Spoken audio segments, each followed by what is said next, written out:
Kelvin and Amy got married 2 years ago. They met at a performer's concert where they both came with their friends, became very attracted to each other, and have not parted from each other since that day. From the very beginning, Kelvin was very serious about the relationship. He had already bought a house and wanted to start a family of his own. He tried for a long time to find a suitable woman for himself, but it was only with Amy that it was easy. They immediately started communicating as if they had known each other for years. One day, Kelvin received a call from a friend of his and asked to meet him. It turned out that Kosti had recently divorced his wife after 10 years of marriage. I think for the past few months, the friend hadn't been himself, but he hadn't talked about anything. Exceptional Tibetics, now he wanted to sit down with his favorite friends. He did not say that he needed any support, but his comrades understood that he was going through a difficult time, so they packed up and went to see him. The friend looked depressed, though he tried to cheer up. He told Kelvin that he had found out about his wife's adultery and that it had been going on for 6 months. She didn't care about him or their kids. How is it possible? I don't understand, he said. They stayed together for a while, and in the evening, Kelvin came home. Kosti apparently couldn't help thinking about the situation, and he sent Kelvin a link and wrote, "Look at this horror. Are they all like that?" The man opened the page and ended up on a forum where women were discussing cheating on their husbands. God, what am I reading? Disappointed, Kelvin thought, but he stayed on the forum. Someone wrote that she had been cheating for a long time, but still hadn't left her husband because she didn't yet understand who was better. Another person left for a lover and is now happy in their new marriage. From some of the posts, there was just reassurance that this behavior was normal. Kelvin hated reading all of this, but he was especially struck by the fact that women were so calm and even playful in sharing their affairs with each other. Kelvin caught himself thinking about his wife. It wasn't the same for him as it was for these ladies. His wife was loyal and good. They may fight sometimes, but nothing critical. And then Kelvin came across one comment that made his hair stand on end. Ikanet, a woman revealed that she was secretly dating a colleague of her husband. She had already gone on vacation with him, pretending it was a business trip, and she even boasted about it. She advised other women to go on dates under the pretext of visiting friends. The main thing, said all to Warren, is to know the legend, and then everything will be fine. He read the advice of this volatility, and a vertical wrinkle between his eyebrows drew more and more. He involuntarily began to try on what was being described for himself. Amy had just started going out with her girlfriends a few months ago, though she had never done so before. They met once every 6 months. They all had families and jobs, and it was like she was finally free. They would get together for holidays, birthdays, or just to catch up. She also went on business trips, even though no one had sent her anywhere in years. Kelvin wasn't known for being overly emotional, but this comment from a woman really hurt him. He looked at the forum member's nickname and thought. It seemed that a long time ago, something similar was on his wife's screen name. He stopped because he was beginning to think of something. He abruptly shut his notebook and went into the kitchen to get something to eat. The next day, he was still in a state of nervousness. Okay, I'll just check the facts, and that's all he thought. It was useless to ask Amy's friends anything about her, as they certainly wouldn't tell him. But the business trip was more interesting. He opened the contact list on his phone and found the number of his former classmate, Katie. They rarely talked, but this was a special occasion, considering she could really help him. She worked at the same place as his wife. He called Katie, made sure he wasn't distracting her too much, and asked a question that interested him. Katie, can you help me out, please? I really need to know. Was Amy sent on a business trip in February? Can you find out where she went and who else was sent there? Can you pull up the paperwork? Kelvin, I'll try, but I can't tell you right now. Let me call you back, she answered. A few hours later, the classmate called back as promised, and she did have news. I found out. Amy took a leave of absence. She never goes on business trips unless she has another job, she said. That's already interesting. Did anyone else take a vacation on those dates? Her husband sounded suspicious. That's strange. Well, yes, usually it's quiet around here. And then another colleague of ours, Fred, took a vacation too, Amy answered quietly. Kelvin was shaken by these words. He didn't want to believe his spouse was cheating on him, but he couldn't just ignore the facts. The classmate certainly wasn't playing a prank on him. The next day, they were going to the hospital to visit Amy's sister, who had recently had surgery. Amy wanted to visit her. Kelvin drove his wife to the hospital and said he wasn't going himself. he would wait for her there. She was so upset about her sister's condition that she even left her cell phone in the car before getting out. Before she got out, this was very fortunate. After making sure his wife was gone and definitely not coming back anytime soon, he unlocked her phone, found the contact for this man named Fred, and called him. Fred answered the phone and asked, "Hey, honey, is something wrong?" The husband noticed Fred's professional demeanor and in a calm tone, informed him that Amy's husband was talking to him. He warned Fred that he knew about their affair, and if he ever saw him with his wife again, there would be consequences. Fred became tense upon hearing this, and the husband decided to bluff, claiming that their boss was a good friend of his. He told Fred to think about what was more important to him, his job or his relationship with Amy. The threat seemed convincing, and Fred proved to be easily influenced. The husband then asked if everything was clear, and Fred broke down. After a while, Amy returned to the car. She tried to sit in the front seat out of habit, but her husband blocked the door and refused to let her in. "What are you doing?" She laughed. "Let me in." The husband rolled down the window and asked if there was anything she wanted to tell him about her last business trip. She hesitated before answering, her eyes flickering. "No, what's wrong with it?" She finally replied. The husband chuckled and said, "I thought if you were willing to tell everyone on the internet, you would tell me. I know all about you and Andrew. Be careful what you say about your adventures. Don't bother coming home. I'll send you your things later." He then handed her her phone and told her order a cab to wherever she needed to go. Amy's outraged at her husband's neglect and began insulting him and banging her hands on the glass. In a final attempt to hurt her husband, she shouted that she was going to her lover because he was better in bed than her husband. The husband laughed, knowing that she would regret those words. He wished her luck and left. As expected, her lover did not return her calls. She went to his apartment, but he refused to let her in and ended their relationship. Fred, still convinced by the husband's threats, even the grandmothers on the bench near the entrance giggled at the unfolding drama. Amy was at a loss and didn't know what to do. She had no place to live, no husband, and no lover. She asked to stay with her parents for a while, explaining that she and her husband had a fight. Her parents were shocked but took in their distraught daughter. Her mother consoled her, saying that things would get better and they would make up. But after her husband stopped by and brought his wife's things, their sympathy waned drastically. In response to anxious questions from his mother-in-law, Kelvin told him that Amy had been kicked out for a cause, namely adultery. The sensitive woman clutched at her heart, and Amy realized at this point that she would have to look for another place to live. The man filed for divorce quickly. All that remained was to wait for everything to be formalized. He once again met with his divorced friend and unexpectedly thanked him for sending a timely message. Calvin took the divorce easier than his friend. After all, at least he and Amy didn't have children. And he provided for her escape routes too.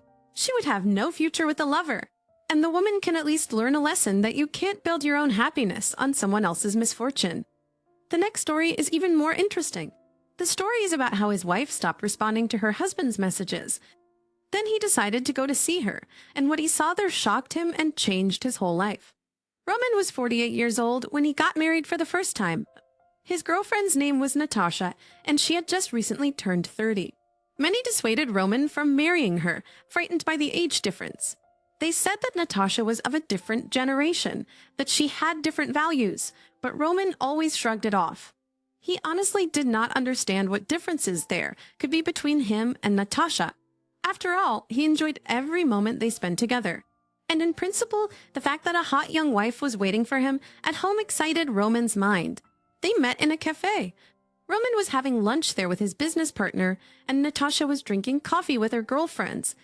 Roman immediately noticed the bright and free Natasha and asked her to meet him. And so their relationship began to spiral. At first, it was shy courtship flowers and night walks around town. Roman felt young and full of strength again. Natasha fueled him with her energy, and it seemed to Roman that he was able to move mountains, only if she smiled for him and held his hand. Natasha worked in the recruitment department. No matter how much Roman persuaded her to quit her job, she refused because she didn't want to depend on him.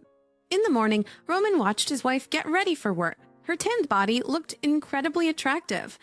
"Yesterday, I talked to the guys on our team," Natasha said, buttoning the button on her jeans. "Actually, tyckte was de Giel in already today. Someone has to start work." Roman loved the way his wife talked about her work. She did it with great love and interest. "Let's go out tonight," he suggested.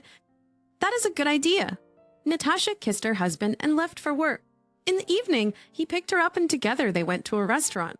They went out all the time, and Roman noticed the judgmental looks that people around them threw at them.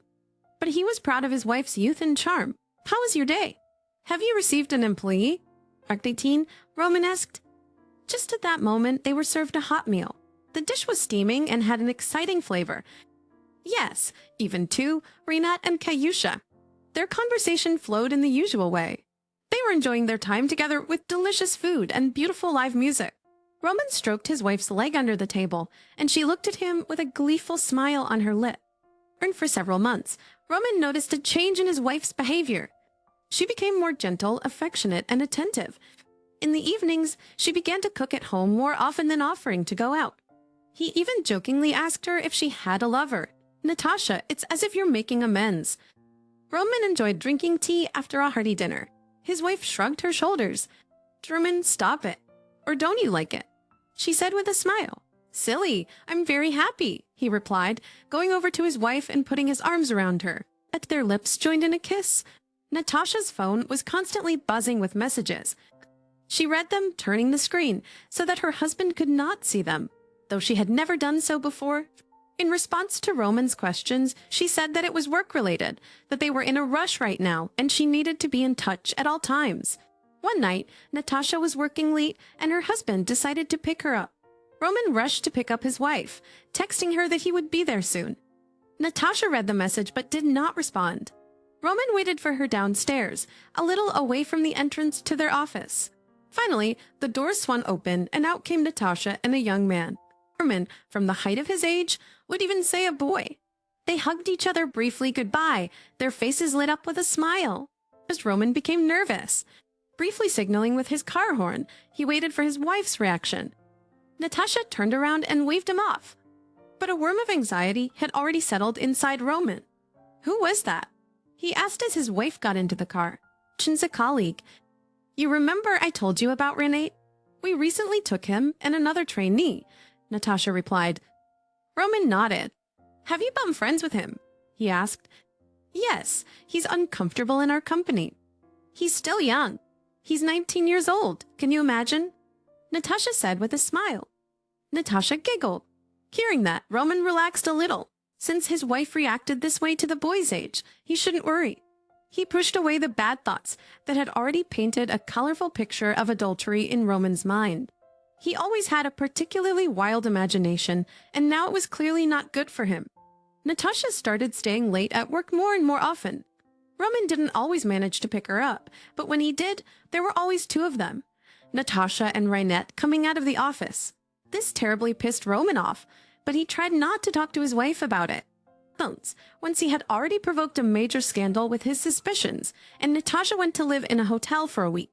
Roman could not take such a risk, so he preferred to keep silent and experience everything within himself. One summer evening, Roman came to pick up Natasha again and waited downstairs in the car for a long time. He had already sent more than one message, but his wife didn't even read them. As Roman decided to go up to her office, he saw that the light was on. Climbing the stairs to the third floor, Roman became more and more nervous with each step. And, as it turned out not for nothing, his heart pounded hard in his chest when he crossed the threshold of the lobby on the third floor. The door of the office where his wife worked was open. It was quiet. As he listened, Roman noticed a muffled moaning and grunting. Abruptly, he opened the door and saw his wife kneeling in front of the boy. It was obvious. The boy's pants were down and his wife was sitting topless in front of him. Rinat did not expect such a turn of events and tried to put his pants on as quickly as possible. The woman continued to sit on the floor. She did not raise her eyes to her husband, only covered her exposed breasts with her hands. Roman crossed the room in one big step and grabbed Rinat by the shirt. The boy whimpered in fear. Roman raised his hand to strike, but suddenly Rinat burst into tears and Roman let him go. Feeling free, the boy immediately scurried through the door and was heard hurriedly stomping down the stairs. "What's wrong, Natasha?" Roman asked with a tremor in his voice. "You had everything." "Roman, I don't know," Natasha said, tears streaming down her cheeks. "It was like an obsession. I thought about him all the time, and then his wife started sobbing. As for man, forgive me. The woman threw herself at him and hung around his neck. Roman wrapped his arms around her and held her close to him. Both cried from the rush of their emotions, Natasha from shame and Roman from the pain of betrayal. His wife kissed his cheeks and kept whispering, "Forgive me, forgive me." Roman tried to forgive his wife, but for another 6 months they lived, tormented by constant scandals, because he could not forget her betrayal. Every time he closed his eyes, he saw that image, his wife on her knees and Reinhard with his pants down. When Roman had enough, he asked Natasha to move out and filed for divorce. In his youth, Roman had dreams of buying a big dog, a nice car, and going on a trip. He realized that now was the moment to make those dreams a reality. The wounds of their broken marriage had not yet healed, and it was unlikely that he would be ready to start a new relationship anytime soon. After the final breakup, Natasha continued to work for a while at the same firm before eventually moving to another city. She had a second marriage, which also ended in divorce despite the birth of a child. She even briefly got back together with Rinna, who came to pick her up in the new town. However, their relationship fell apart before it even began. As painful as it was to accept, Natasha was left alone, and it seemed like justice had been served. She had betrayed the man who loved her deeply, and fate had decided that she no longer deserved that love. This is the story of their lives. Share your thoughts on this situation and the behavior of the characters in the comments.